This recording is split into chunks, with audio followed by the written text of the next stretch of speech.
You are listening to Productivity Straight Talk with your host, Amber De La Garza. Amber is a sought-after productivity coach, trainer, speaker, and writer who gives entrepreneurs the straight talk on personal productivity. No BS, fluff, or overused jargon. Just actionable strategies to get results and succeed in business. And here is your host, Amber De La Garza, the Productivity Specialist.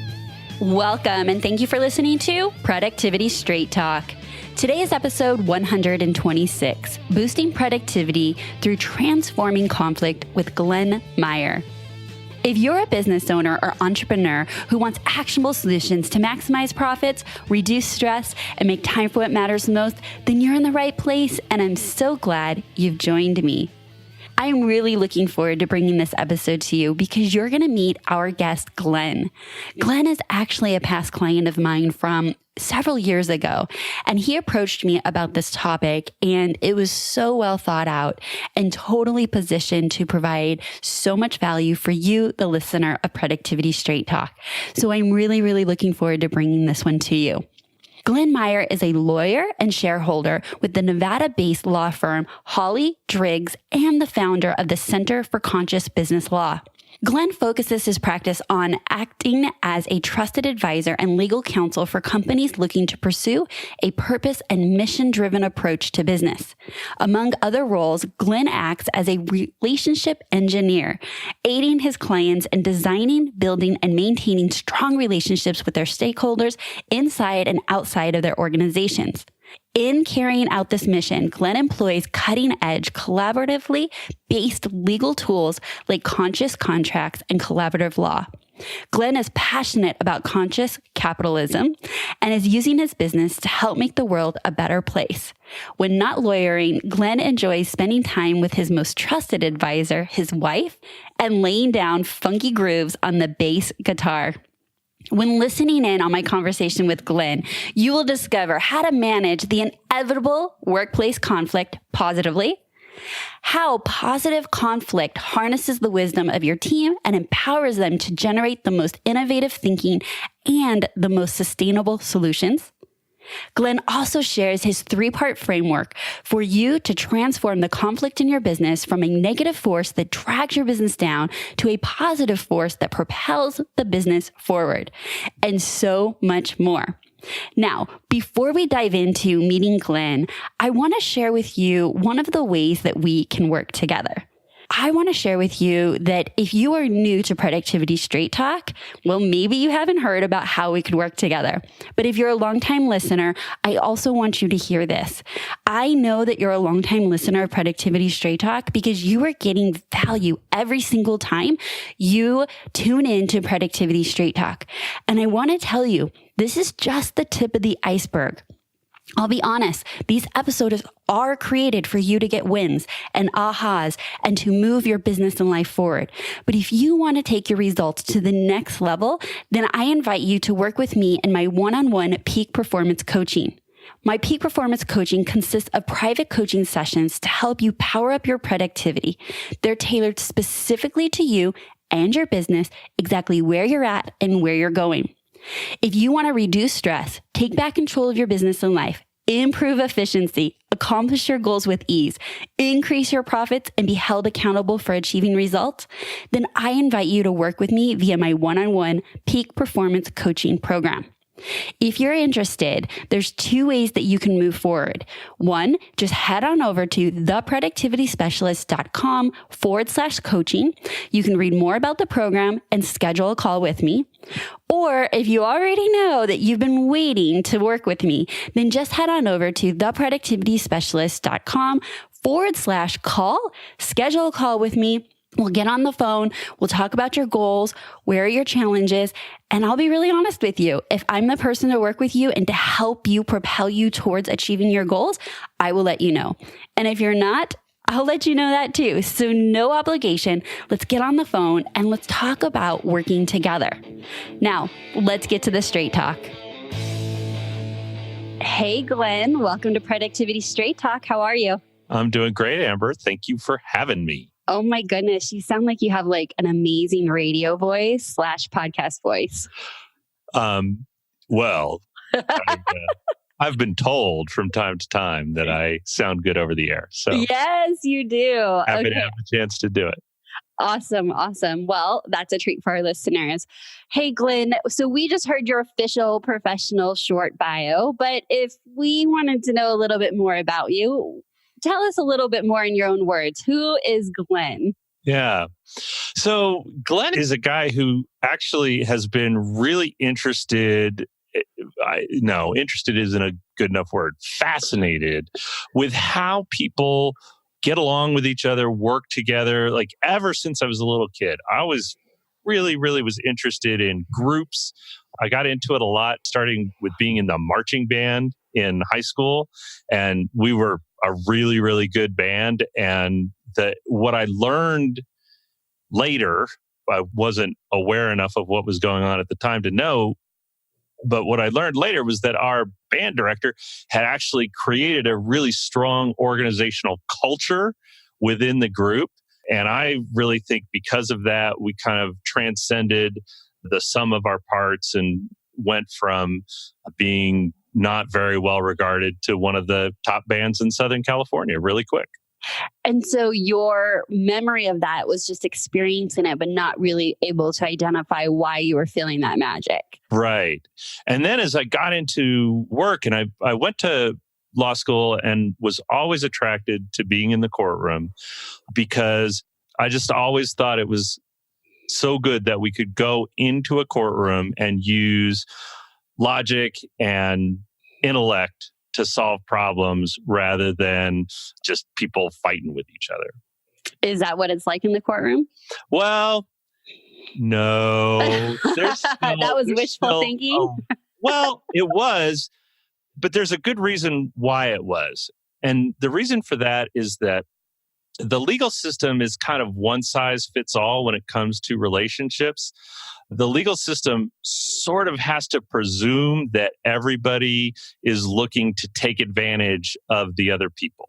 And as I got into working with more small and medium-sized businesses, I saw that they really needed a different approach. They needed an approach that was designed to work for people that weren't interested in taking advantage of each other, that wanted to work together really well. It's like you're playing a different game, and so you need different rules. And so then I started learning more and more about collaborative legal approaches and have kind of taken that further in my work to really get into, again, that passion that I have for how people work together, particularly in businesses and organizations, because to me, your team is what's going to drive your business. Unless you're just totally solo. And even if you're totally solo, you may have to rely on vendors and outside people. It's really hard to just completely go it alone. So that's what I would argue impossible, but okay. yeah. I'll take your word for it. I would say yes, like we want people to support us. We want to build talented teams. We want to do that, but with more people is more personalities, more needs, and ultimately what can be experienced is conflict, right? Absolutely. And this is really interesting because I don't think it's what can be experienced is conflict. I think it's what will be experienced as conflict. Very good. And I know that I've told you about before, there was a study that came out probably about 10 years ago now, a company that was big into training and organizational dynamics, things like that. They did a big study and they found that US businesses, the employees spend an average of just under 3 hours a week dealing with workplace conflict. And that can be a huge drag on your business. I mean, if they calculated some huge number, like in the billions of dollars that it costs US companies over the course of a year, and that's a big number to wrap your head around. And if you put it into the context of a small business, if you had, like a 10 employee business where people averaged about $20 an hour, then that means that business is losing about $30,000 a year to the effects of conflict. And that's just the numbers, right? Of that 3 hours. That does not even include morale, retention. I mean, it literally bleeds into almost every aspect. Well, it does. And here's the thing. Most of the time, it does it in a really, really sneaky way. Because people first hear the word conflict and they sort of think about open conflict. And there's really not that many organizations that have open conflict, people yelling at each other in the halls, things like that. That doesn't happen all that much. It's not unheard of, but it's not the big thing that you see. What you see most of the time is situations where people feel tension, there's disagreement, there's conflict about ideas, but for whatever reason, they want to keep it to themselves. And you get this sense of what some authors in this area have called artificial harmony. So on the surface, it looks like, well, people aren't having disagreements. People aren't, actively engaged with disagreeing with each other. We must be in good shape. And that's what I mean by conflict being sneaky, because those are the situations. And, I have to say, I've lived inside a couple of organizations like this, and it can get miserable because when you're involved in that kind of conflict, and, I really do, I speak from personal experience on this, it absolutely drains your ability to work. So not only am I spending that 3 hours maybe talking to somebody that I trust about, how can I respond to this person, or what should I do about this person who may be pursuing that agenda? But it's such a drain that when I am working, or when anybody's working, that it takes away their ability to focus and really bring their best to their work. That's where I think it attaches to what you say, because it really is a drain on your ability to put your best time to your highest value efforts. Absolutely. And also, if your company has this kind of culture, I don't think people are showing up wanting to give their ultimate best. If the undertone is, conflict or unease or unhappy, I think back at, my experience in corporate, and I often refer to it as the game Survivor. And it was did you pick the winning side or team, right? And who was going to be last to stand? And with layoffs and merger, departments merging and all these different things, it was very, it was always top of mind and probably talked about, like you said, with trusted people within the organization too often, where there was work not getting done. Yeah. Yep. There's some things that you want to look for that can tell you if you've got that sort of artificial harmony situation going on in your organization. So, first of all, when you're having meetings, does nobody really speak up? Does nobody take positions? Is it always whoever is the loudest person dominates the conversation? Are you having situations where people are using closed door meetings and back channel communications? Probably the most egregious example I've seen of this is when you have a meeting going on and certain people in the meeting are like texting each other during the meeting. Wow, yes. That's not a good sign. And then what you see is you go through and maybe you make a decision. Hey, we're going to undertake this new marketing effort or something like that. And what you see is, and this is again a byproduct of that conflict, is people aren't really engaged. And that's where, I think almost all of us have been inside of organizations where there's some big effort that we say, yeah, we're going to do this. And then it just kind of fizzles. Oh, right. Like the initiative where get everybody behind you and then the leader's MIA on that initiative. Yeah. That only happens so many times before people are not rallying around your new initiative.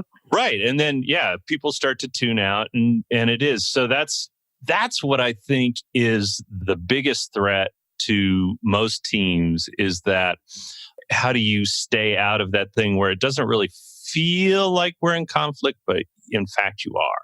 Right. Yeah. And on a small team, I think about my team, right? And I check in with them and I'm like, how are you enjoying your role? Are you doing things that light you up? These are words that literally come out of my mouth. And I try to work on, making sure that they feel like they own the role and that I'm not micromanaging them. And I mean, as a leader, there's so much to think of, but I'm like, have so much to say. I'm like tripping over my own words. I would be like, I think we should do this. What do you think? Like leading with open-ended so that it's not always, because in a small business, you're the CEO, you're the owner, you're the one making the decisions. That can get tiresome for your team. And they want to feel like they own their role and that they're contributing and that their opinion matters. And it's been little things like that I was like, if my leaders, when I was in corporate, ended a sentence or a discussion and had a discussion open-ended with a question mark, how much more inclusive it would feel, how much more I would feel like I, was given the opportunity to participate and show up the way that I wanted to. Mm-hmm. Yeah. Well, so that's really cool. And what lights me up, to use your word, about hearing you say that is because I see you then on the path to sort of the third way that organizations can experience conflict. Because remember, I said it's not an if, it's a when you're going to have conflict. The teams that really have it nailed have worked on mastering an approach to conflict. And this is what I want to spend some more time talking with your audience about. An approach to conflict that transforms it from a negative force, a drain on your organization, to fuel for good ideas. Because when you engage with conflict in a really healthy way, I keep coming back to the word transform. It's that thing where you've got two really talented people who are really, really smart, and they each see something a little differently. And when they are able to have a clash over those ideas without being a clash of personalities, then what you get is the best of everybody added into that idea. And now it's not, hey, we're going with this person's idea or we're going with that person's idea. It's we as a group have created a combined idea that harnesses all of our best talents. All I can say is tell me more, right? I mean, any leader that's listening to this, any CEO or entrepreneur, I mean, that is the ideal of what you would like to achieve by creating the culture in your company, because that allows your business to perform at a higher level. So I guess, as we are stumbling, none of us have all this experience in leadership per se. We became skilled. And one day we woke up and we had a business and then we had employees and we're all just figuring this journey out, right? Exactly. Tell us more about how we can show up as leaders to harness that fuel that you're saying. What do you call it? Conflict fuel? Yeah. Well, I call it constructive conflict. Okay. When I'm feeling extra saucy, I call it loving conflict. All right. Because it's the same kind of thing. Like I knew you have personal relationships that you're really close with. And I'm sure that you've had to sort through your fair share of things that you disagree about. And the reason why you get through it is, you draw on that love you have for that person, and it holds you together enough to keep you through the tough times. Right. That can be a word that's a little off-putting for some people in business. So that's fine. We'll talk about constructive conflict. That's great. And so for me, and you also used another really important word, which is culture, because that's what you're talking about. You're talking about building a culture of constructive conflict in your organization. And so there are really three things that I want to tell folks that you need to do in order to build that culture of constructive conflict. And I'm going to tell people right up front that this is one of those things where I'm going to give you like 3 buckets that you need to work on. And it's going to sound like, oh, okay, just 3 things.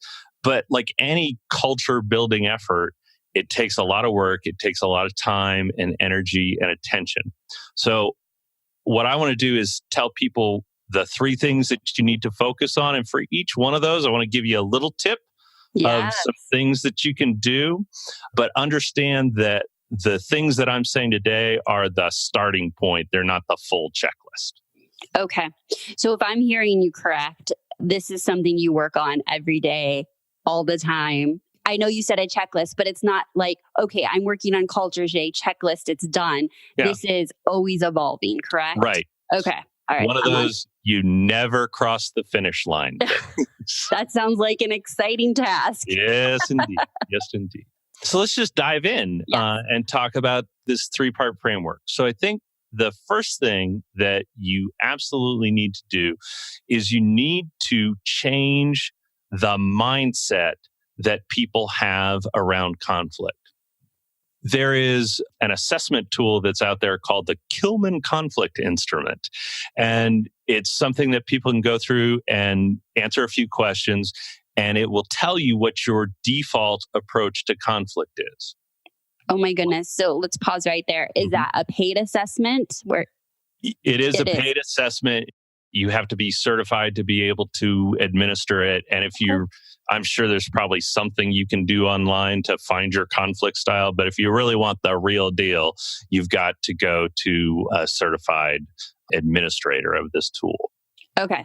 Excellent. And, it'll tell you, you actively engage with conflict, or you capitulate in conflict, or you're a compromiser. But the one thing that most people are when it comes to conflict, the dominant style is avoidant. We say, we're not going to do it. Again, getting back into that, push it down and have this layer of artificial harmony in front of us.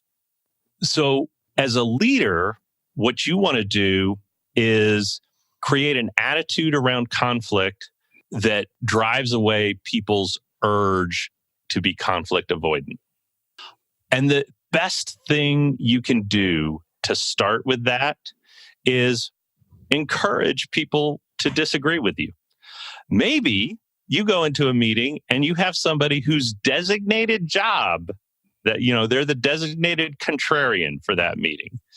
Their job is to say, well, what about this? And there's some personalities out there that would be great for that role. Oh, yes. Well, and I will say, if you have anybody who's been to law school in your organization, they're probably going to be really good. But when you make it your job to do this, then it takes some of that negative stigma out of it. And it reminds me of, we both live in Las Vegas, and we have our large Air Force base out here. And one of the main things that they do at that Air Force base is they run war games. And there are people who are assigned out there who their whole job is to be the enemy. They're called the red team. The idea of red teaming is something that has been incorporated into businesses in a lot of ways. So if you're in some major project and you've got people who are putting it together, pick 2 or 3 people who their job is to find all the holes in it. Not in a way of saying, oh, you people who put this together, you did a really bad job, but hey, we found some ways to make it better. I love this. Again, thinking back to when I was in corporate, I remember thinking, oh, all they want is people that tell them yes around them. And that was one of the top reasons why I exited. I no longer fit in. Like, I was bumping against walls all the time, and that was not welcomed. Not any extra opinion outside of, that's a great idea. Yes, we'll give that due consideration. Yes. Yeah. If I got that. Well, that was if they thought maybe there was a little piece of it that they're like, she might be onto something there, but we can't really tell her that. So Right. So I like this. Okay, so we are going to give permission for people on our team to voice their opinion and seeing holes, or perhaps you call it a different perspective to your plan. Yes, a different perspective is good. It reminds me of, there's this famous old fable about these 6 blind men who all encounter an elephant. And they all go to a different part of the elephant. And one of the blind men grabs around the leg and says, oh, now I know what an elephant is. It's like a tree. And another one feels the tusk and they say, no, an elephant's not like a tree. It's like a spear. And the one by the tail thinks it's a rope. And the one by the side thinks it's a wall. And the one by the trunk thinks it's a snake. And they're all right. They're all right about a piece of it. And most of the challenges that you're going to face in your business, people are seeing different parts of the elephant. And so you want to try and have a picture of the whole elephant. And that's what encouraging people to bring different perspectives to the table does, especially if you get people focused on the idea of making the disagreements not personal. So in other words, I'm not going to go to you and say, Amber, that's a really lousy idea. I'm going to say, Amber, that's an interesting idea you've raised. Here's where I maybe see it a little differently. But what I'm not going to do is I'm not going to attach that idea to who you are as a person. So that's another thing that will help with getting that mindset around conflict changed. And when it really sets in, it's actually cool because then you have these meetings that are like these just really lively back and forth affairs. And you have like vigorous disagreement, and then everybody goes out and has a beer after. Yes. And something that was created that you probably can't pin an author on, right? Because it truly was collaborative and you don't know where one idea left off and bounced off with another idea. And then it got better and bigger. And next thing you know, I'm assuming the problem or the whatever was created is in the middle of the room and not one person's idea. Yeah. It's no longer people versus people. It's all of the people together versus the problem. Right. Yeah. So I had some questions to go deeper on that one. I'm just such a curious person. When this happens and you have your red team, I would assume that would take maturity on the leader. And we're talking to leaders, right? So it's maturity in the fact that you're not just giving permission, but then you have to walk your talk. And when it comes, really be open-hearted about it, really not attach ego or, are you good at what you do? Or all of that comes up, right? Like you said, these are buckets and they're not as simple as we may be making them seem. How have you found leaders to really step into really feeling comfortable and embracing that process? Well, as with many things, it starts with seeing how your ego gets involved in things. And when you have that ability, and this is something like I've done a lot of work on this in the last few years, and I got a lot of work still to do. But when you can start to say, oh, I'm having a reaction, maybe you notice, when I get this way, there's always a certain feeling I have. For me, I get tight in my chest. Right. So, start to learn, like, what are those physical signs that I'm having that sort of reaction? Because there's two things that the leader really wants to be able to do here. One is have really good awareness of what's going on inside of them.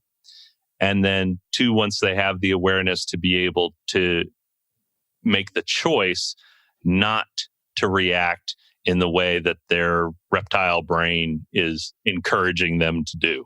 That's right. So it's a process and it's a choice you make each time you're encountered in this situation, right? Absolutely. And just to save everybody the trouble, you're not going to be perfect at it. You're going to mess it up. Right. And that's okay, because we're all just on this journey and we're learning how to be better leaders and how to relate to other people better. Understand, when you go off track, be willing to go to somebody, make amends, say, hey, I wasn't at my best the other day. I snapped at you. These are all words that come very easily to me because I've said them to other people. Right. Yes. Yeah.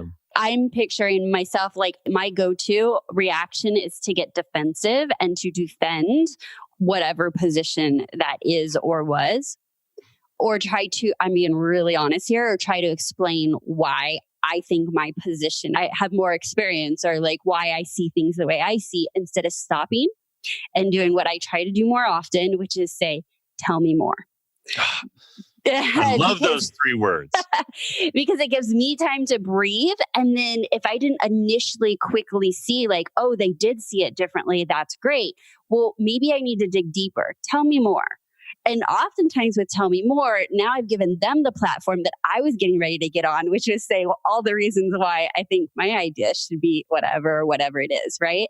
You're giving them an opportunity to now expand on, well, why are they recommending that? And oftentimes it's in those words or that response that I'm like, clearly I didn't see it that way, or clearly I didn't see the whole picture. Like you said, I loved your example of the elephant, by the way. Yeah. It's a fun story. I have a mentor of mine who's actually the first person who shared that story with me, and they were able to find a stuffed elephant that where the legs look like tree trunks and the trunk looks like a snake. Way. Yeah, it's really cool looking.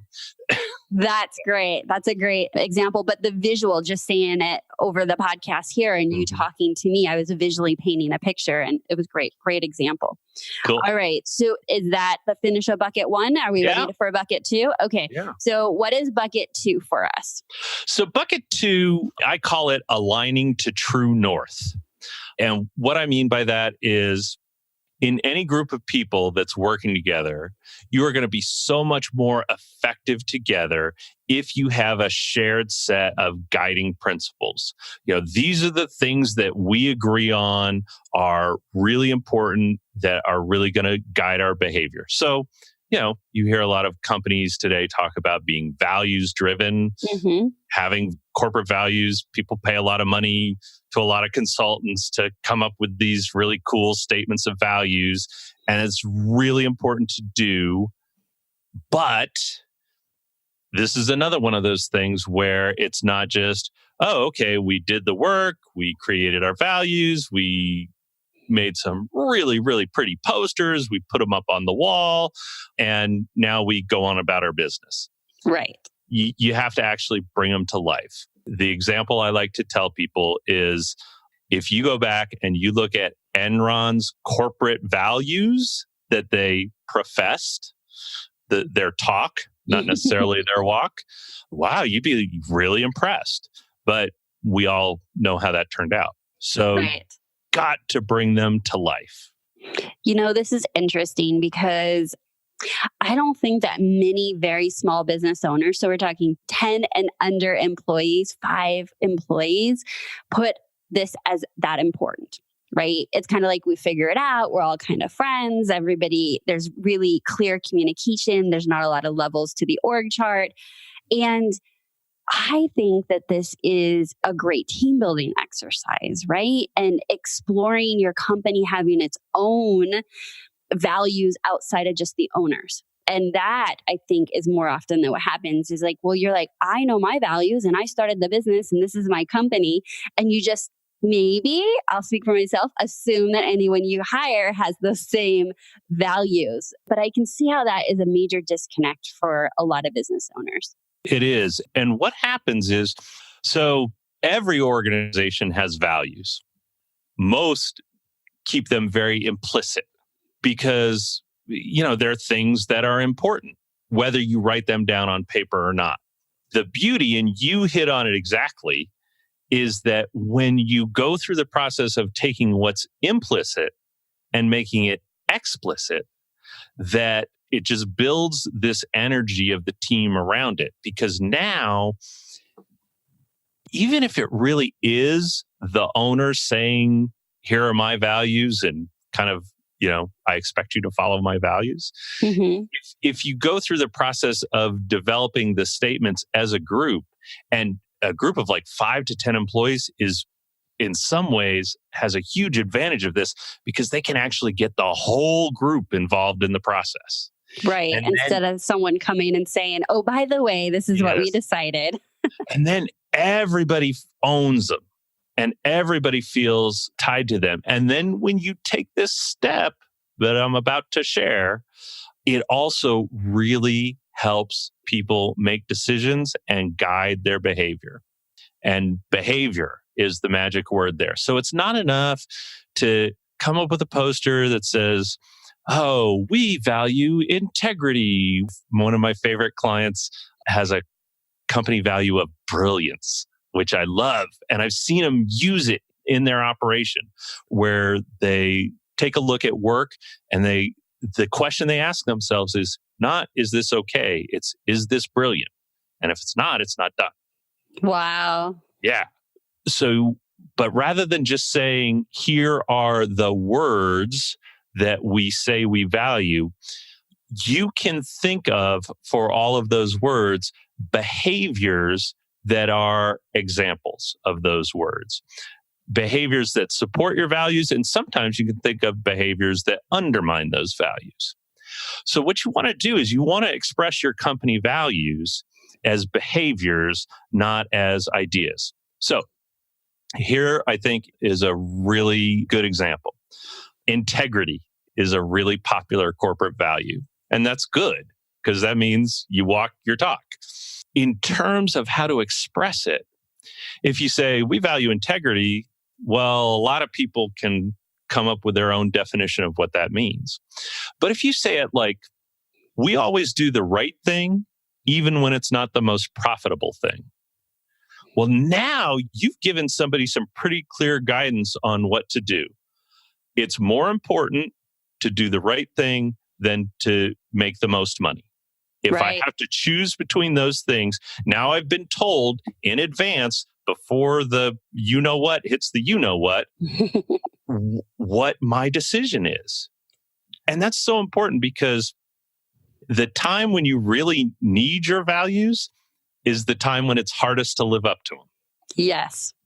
And so what you don't want to do is you don't want to be in a situation where the you-know-what has hit the you-know-what. And you're like, okay, I guess we better figure out what's important to us. You want to do this when the waters are calm, because then you'll get your best thinking around it.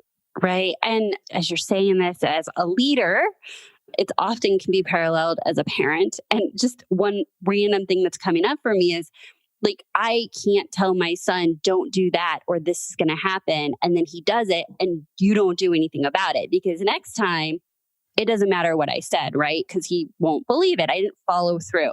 So as a leader with these values, that means you have to walk them and enforce them and not waver on them, because your team is not going to know where you actually stand on it. And does it really matter? You kind of devalued the value of your values. And nobody wants values without value. Exactly. And I really love the example you use about parenting, because it reminded me of another word that I'm really fond of, and that's boundaries. Because really what you're talking about when you're talking about setting your company values, your core values, the things that you're not going to compromise on, right, is you're talking about setting the boundaries for what's okay and what's not okay inside this organization. I'm a big Brené Brown fan, and everybody knows Brené Brown mostly for her talk about vulnerability. What's really interesting when you dig into her work is that she says it's not enough to be vulnerable. You have to also set those boundaries. So that's why I say the second constructive conflict bucket is setting some good boundaries for your organization. That's a great example. I had heard of Brené Brown so many times about vulnerability. And when I finally sat down and read the book and heard her talk, and then she framed it with boundaries, I was like, oh, I can buy all in on that. It was the exact thing you're talking about with the boundaries part. Right. So talk to us more about how we would set boundaries in our companies that would support this. Yeah. So, and one of the things, we'll talk about this in a little bit, but we're going to have something to help with this process along the way. But really what you want to do is, there's a million different things that might be important to you as an organization. Mm-hmm. We talked about integrity, brilliance, achievement, productivity. Those are all examples of company values that I've seen people establish. What you have to figure out are, first, what are the 3 to 5 most important things for your organization? And I really, really want to hit on that number of 3 to 5, because a lot of times as people get into this process, their impulse is to do more. Mm-hmm. And they might say, well, I value a lot of things. And it's very easy to come up with a list of 10, 20 things. And then it just gets too complicated.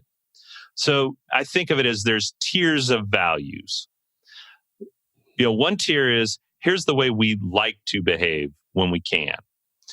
But the top tier, and this is the 3 to 5, is your core values. And these are the things that you can't compromise on. Real simple question to ask yourself to differentiate between a value and a core value is, would I be willing to walk away from a lucrative business opportunity if taking the opportunity would mean compromising this value? If you would walk away from that opportunity, then now you're talking about something that's more of a core value. That is a great test. That's You so know? like real world, right? I love how you made that so simple for us. Yeah. No. Yeah. Well, and again, it's simple to think about and it's simple in concept. And when it's actually right in front of you, it can be more challenging. Right. That's why you don't want your company in a compromising position, that you need to have that next client that will compromise your values. Exactly. That's for a whole nother show. No, it is. It is. Awesome. So now we have one more, right? One more bucket to our framework. Right. So the last bucket is you've got to come up with the rules for the game. And what I mean by that is you need to develop what your process is for how you're going to handle conflict inside of your organization. So the values I think of as being content. This is the substance of what we're worried about. Now we're talking about process. How are we going to, go through the change of I see this part of the elephant and I see that part of the elephant to we all see the whole elephant. Okay. All right. I'm excited. Yeah. Right. And this is important because how you set the rules will really drive how the process works. So let's talk about a couple of different games. I happen to enjoy sitting around a poker table every now and then. One of the most important rules of poker is that if I'm playing my hand and you're sitting next to me playing your hand, I can't talk to you about what's going on in my hand, and I can't ask you what's going on in your hand. Everybody plays their own hand. No communication. That's an important rule for that game because there's a fixed amount of money that you're playing over, and somebody's going to win some of that money, and that means somebody else is going to lose that money. But we're not looking for win-lose games in our organization. We're looking for win-win games. So a favorite win-win game of mine is called Forbidden Island. I've never heard of it. It's cool. It's what's called a collaborative board game. Okay. So you have anywhere from 3 to 6 players. And instead of figuring out which one player is going to be the winner, it's all the players against the game. So either everybody wins or everybody loses. And the rules of Forbidden Island actually encourage you to talk to the other players and encourage you to share ideas with the other players. So that's a good example of how the rules of the game can really impact how the game plays out and whether it's a win-lose game or a win-win game. So you have to set your rules. I think there are 5 things at a minimum that you want to cover in your rules. The first thing is, how does somebody start a conflict? And I think it's cool to have some kind of special name for when you're going to have a conflict in your organization. In Brene Brown's organization, she's written about this a lot. They call it a rumble. I've had people who call it a throwdown. I've had people who call it a battle. Doesn't matter what, I suppose you could call it a cheese sandwich if you want it. Let's have a cheese sandwich. But you're going to have some agreed upon way for how you're going to start that cheese sandwich. Then we talked about mindset before. You're going to want to do something to make sure that people walk into that conflict with the right mindset. That it's not about, I'm not walking in thinking, okay, I got to make sure that I'm right and Amber's wrong. That's not the mindset I want. I want the mindset of, we're going to emerge from this with the idea and the plan that's best for us as a team. The next thing I think it can be really helpful in setting your rules is coming up with some agreed upon questions that you can use to spark discussion. I've done this a few times in a particular format with co-founders of the business, like putting in a conflict system for them. And one of the questions that I always encourage them to start off with is, why did we get in business together in the first place? What do we like about each other? Because it's good to remember those things when you're in the middle of a rumble or a throwdown or a battle. I feel like this could be summed up for a marriage. Great questions. Well, I mean, that's so funny that you say that, because I cannot tell you how much I draw on my marriage for understanding how to do this organizational stuff better. And how many times have people been in situations where they talk about, oh, I have a work spouse. You have your home spouse and you have a work spouse. Like, it's, especially when you get into leadership teams and co-founders, like, it's that close of a relationship.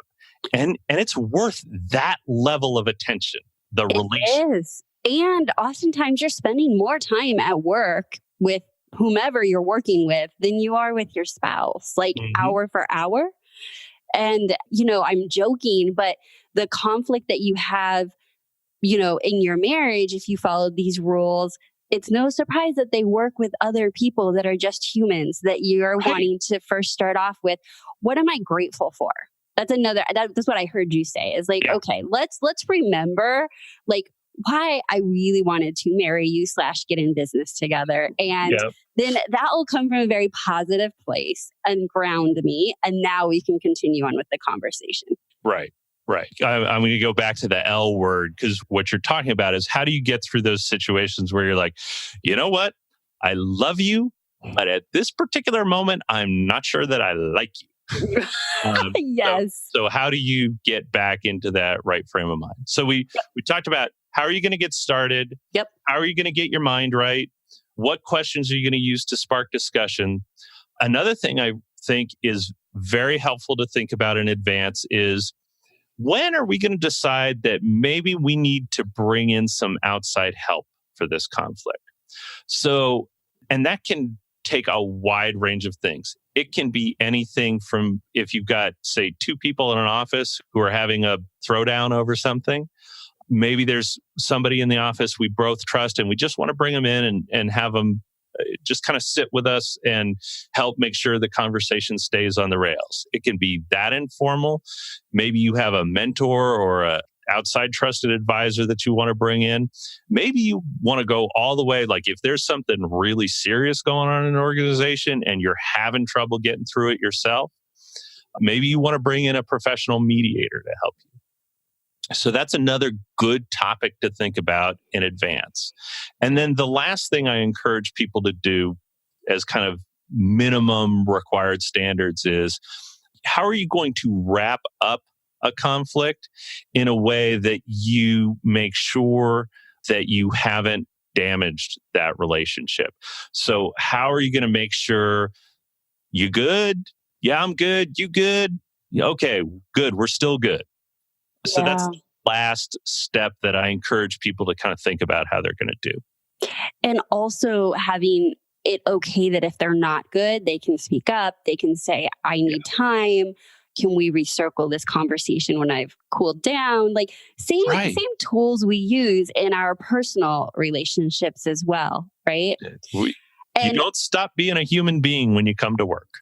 Right. And that seems obvious, but that's not obvious. I'm going to say, I'll speak for what I've seen and experienced, is that it can be very, very different in the workplace than how you would treat someone that's an intimate relationship. And I'm talking intimate as in your children, aunts, uncles, parents, spouse, that type of relationship. Yeah. Right. Yeah. No, you're spot on that. So that's the last thing you need to do is kind of come up with some rules. Another thing that can be really helpful, and this is again, I want to give people, a tip that they can put into action right away that will help. So one of the things that I think can most lead to that artificial harmony situation that I was talking about, right, is situations where people don't feel like they have the ability to speak up. Maybe they don't feel like it's safe. Maybe they feel like they're not at the right place in an organization to do that. So I'm going to give you a very simple process that you can use in order to just take that problem completely off the table. And it's funny that you referenced Survivor before, because the process that I'm going to tell you about here is called the council process. And it really comes from not tribal councils in Survivor, but tribal councils from tribal people. Okay. And how they sit. And what a tribal council is really you sit down and everybody has a chance to speak.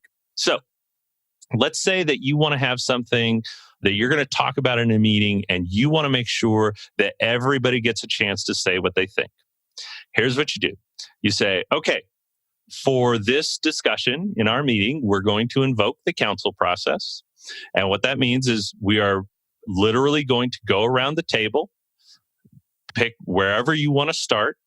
Some people like to have a talking stick or something to pass around to signify whose turn it is to talk. It is, I think, really important to set a time limit and stick to it for people to talk. So everybody's got 1 minute to say what they want to think, 2 minutes. I doubt you really need to get much over 2 minutes. To talk for 2 minutes is actually a really long time. But anyway, so we're going to give people a set amount of time to talk. There is no crosstalk, no interruptions, no checking phones. And your job, if it's not your turn to talk, is just to listen, nothing more. Once the person has their time complete, then anybody has an opportunity to ask a very specific kind of question, which I call a clarifying question. Yes. This is not a question of, well, I'm a lawyer, so I know about asking setup questions. This is not a question that's trying to set somebody up so you can prove them wrong on down the line. It's a question that is specifically intended to increase your understanding of what they said. Everybody gets to ask their clarifying questions. You go on to the next person. When everybody's done, then you can open it up to a wider discussion if you want. You're just going to sort of have to follow what the mood of the room is in that. But I remember the first time I went to a meeting and they used this council process, and it was amazing. And then you go to lots of meetings where they've never heard of that process, and you're like, we could do this so much better. But that's a very simple tool that people can put into action like right away. And like I said, it's not going to get the job all the way done, but it will absolutely make a difference. I agree. I'm thinking of personality types that avoid conflict, right? It lets them speak up in a safe place. Introverts that just are more thinkers than talkers. It gives them a platform, and they often have some good things to say if you ever give them a chance, for us extroverts. So I love that it just really, really levels the playing field that way. Anything else as we close up here today, Glenn? I am literally like sweaty palmed, grin on face. This was so valuable. So I want to make sure I'm not cutting you off if there's anything else. I think the thing that I want to say to sort of put a bow on all of this stuff is to go back to what we talked about before and just remind folks what I'm talking about here doing this. It's a practice, right? So it's something that you just work on constantly. It's not something that you finish. But man, this is important to say too, because it's also like going to the gym. Mm-hmm. So, after the first week, you'll be really sore and you'll think, have I really done anything? So you got to give it time to really build up and show the results. I like that. Consistency. Absolutely. I can almost tie a bow around every 120 episodes, no matter what topic we brought here to Productivity Straight Talk, with consistency. Yup. Glenn, I am so happy. You reached out to me and said, I've been a listener. I think this topic will be of value. You showed me the value, and boy, did you bring home a slam dunk to my audience. I am so very glad that I had you here to share your insights and your perspectives and really have a great conversation about, as we're growing our teams and there's inevitably going to be conflict, you gave us some amazing tools to work on navigating that. I am so grateful to hear that from you and so happy to have had the chance to serve your audience. Awesome. Hey, Glenn, if my audience wants to find out more about you, where can they find you? Where do they do that at? Sure. A couple of different places you can find me on the web. My personal website the domain is consciousbusinesslaw.com, just all one word, consciousbusinesslaw.com. You can also find me at my law firm website, which is nevadafirm, all one word, .com. But the more interesting stuff is on the Conscious Business Law site. Right. I'm on Twitter at MRGLENNMEIER, Mr. Glenn Meier. Okay. And also on LinkedIn, and you will absolutely be able to find me at one of those spots if you're looking. That's awesome. And so I'm going to ask you a question you weren't expecting, but on your Conscious Attorney website, what services are you offering? So if somebody wanted to take this work further and they wanted maybe to have, I don't know, a workshop or something facilitated around this conversation, what is it that they'll find over there? Sure. So I guess I'm a 3-bucket person because I have sort of 3 buckets for the work that I do there. Okay, great. So the first thing is, I am a lawyer. I do work with people in active conflict. I represent people in legal disputes, and I act as a professional mediator for people. If you do have an active conflict situation going on, that's sort of like, you need to go to the emergency room. Like, you really need to get that dealt with before you can go into any of this other work. So that's bucket number 1. Bucket number 2 is I work with people both on an individual level and on a group level on how can I have better and more productive business relationships. One thing that I do very specifically in that area is, so imagine all of this stuff we talked about. We came up with our values and we came up with our rules for how we're going to do conflict. So I will take all that stuff and help you put that into your legal agreements, so that your use of the process that you created for yourself is legally required in case there's some dispute that blows up on down the line. Well, that's cool. Yeah. So that's the second bucket. And then the third bucket is I work with people as what I call a business counselor, really, which is on decision making. This is, again, a whole nother topic, and maybe we should come back and talk about that someday. But there is a way that we as humans sort of default to problem solving and decision making that is not optimal. And so I have a structure that I take people through to guide them to more optimal decisions. So those are the 3 buckets that I work in. Okay, awesome. Those 3 buckets are the ways they can work with you. But I heard you had some freebie for our audience as well. Well, yeah. I want to make sure that everybody has access to get started on this kind of work as soon as they can. So I believe that we have a link down in the show notes for people to follow. And if you go there, you can go to my website and download a free values development guide. It will walk you through a process that starts with a list of something like 150 or 200 possible values that might be important to you and helps you winnow them down to those 3 to 5 core values that we were talking about, and then further helps you to come up with the behavior-oriented statements that express those values. It's essentially what I do when I'm working with groups. I've taken that process and put it into a self-guided worksheet that you can take yourself through either individually so that you have your personal value statements or as a team. Excellent. Okay, I will have that link in the show notes for your values guide. You're going to want to make sure you go get it so that, as you know, I close every episode with what action are you going to take because of the learning here. So if your next action step is to create values, make sure you go grab that link over on the show notes. And when I close out, I will be sharing that link too. Thank you so much, Glenn, for being here today. Thank you so much, Amber. It was a lot of fun. I have loved having you listen to Productivity Straight Talk, but I need to be straight with you. It's that time. No change, no change. Without taking action, nothing will change for you or your business. So this is the time in the episode that I just want you to pause and reflect and think about, what did you just learn? What were some ahas? And I want you to articulate those in some actionable ways. Like the next time there's a conflict, what is one thing that you can do differently because of what you learned that could flip this conflict into a positive force in your business? What is something that you thought, oh my gosh, I never thought of it that way? Take a moment, get really, really clear about what the value of this episode was for you today. Based on what you learned, what will you take action on? So before we close out, I do want to let you know that we will have a link in the show notes over at theproductivityspecialist.com/126 to the download that Glenn is sharing. But you can also go grab it at www.consciousbusinesslaw.com/download-values-development-guide.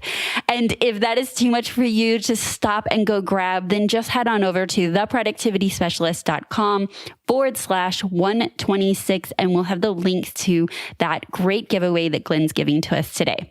All right. Thank you so much for tuning in. I do want to ask you, are you ready to achieve success in a big way? Then it's time to power up your productivity. Perhaps you've considered working with me and you're not quite sure what the best way for us to work together is. I totally get it. I understand. And I got a solution for you. I am inviting you to have a discovery call with me, and during our call, we'll figure out what the best next steps are for you and your business.